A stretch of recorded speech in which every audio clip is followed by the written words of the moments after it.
Good morning, everyone. Is it still morning? Oh, yes. Okay, let's see. I just flew in about midnight last night, and I was so glad to make it because I was an hour and a half delayed at my first point, and I had a very tight connection, so I got my exercise running from one gate to the other. But I'm very happy to be here and very grateful to share this time with you. So this morning we're going to be talking about unleashing the power of plant-based diets. Oh, and by the way, I'm from Kelowna, British Columbia. So this is the southern part of BC, so the other end of the continent. So let's start out with just a very brief, thank you. Just a brief outline. We're going to talk a little bit about the link between diet and disease. We'll talk about the advantage of plant-based diets. And then we'll talk about the practical piece, 7 steps to an optimal disease-fighting diet. And I wanted to start out with a little story about my dad. I didn't get my interest in health and nutrition from my dad. And I want to tell you the story, and I'm going to tell you the rest of the story at the end of the presentation. But the story happened over 40 years ago. I was in university, and I was home for the holidays, and I was in the kitchen. I can remember it like it was yesterday.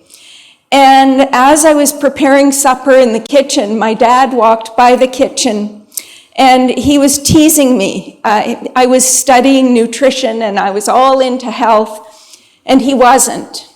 And he had 2 cigarettes hanging out of his mouth. And he was carrying a big bag of chips, a 2-liter bottle of Coke, and a bag of licorice all sorts. And he walked by me really slowly, just kind of sauntering by. He stuck his belly out as far as it would go. And then he turned to me and just had this big grin on his face. And I just shook my head in disgust. And later on that evening, I said to him, "Dad, I don't understand why you're doing this to yourself."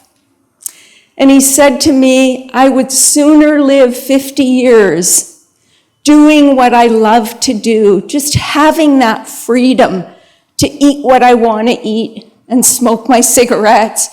He said, "I'd rather live to be 50 doing that than live to be 75 having to restrict this and restrict that." He said, "You know, I could be hit by a truck tomorrow."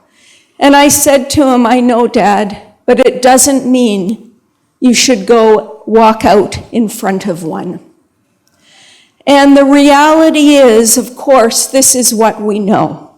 70% of all deaths are due to chronic diseases of our own making.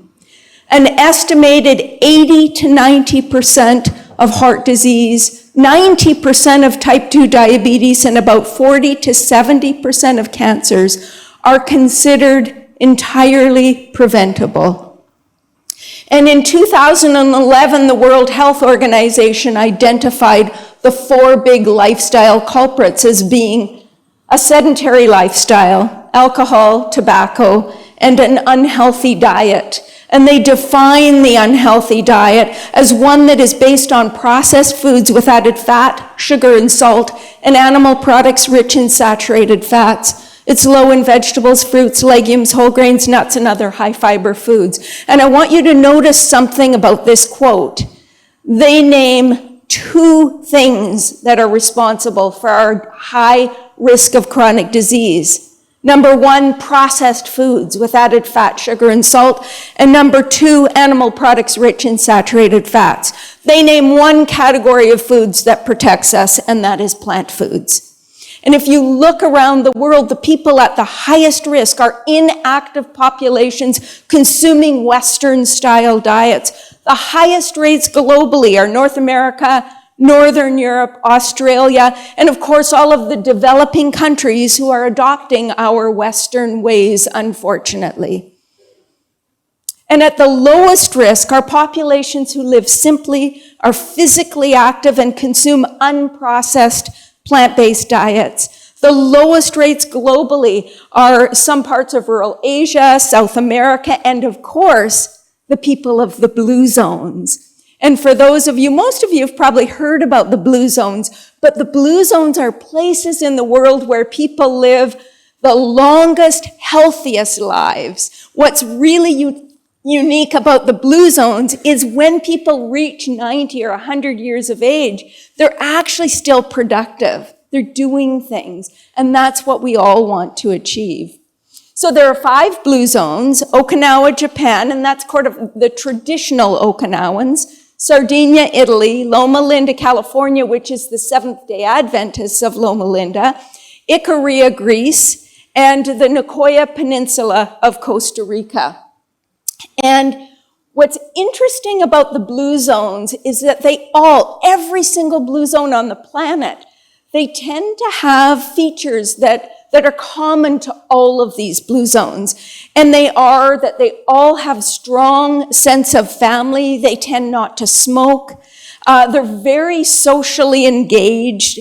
They do constant, moderate physical activity. They do a lot of walking and hiking and gardening and so forth.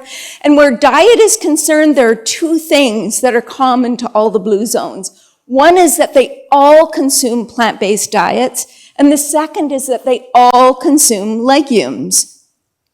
This man is an Okinawan centenarian. He's 100 years old. This is the goal, really, to be that vibrant at that age.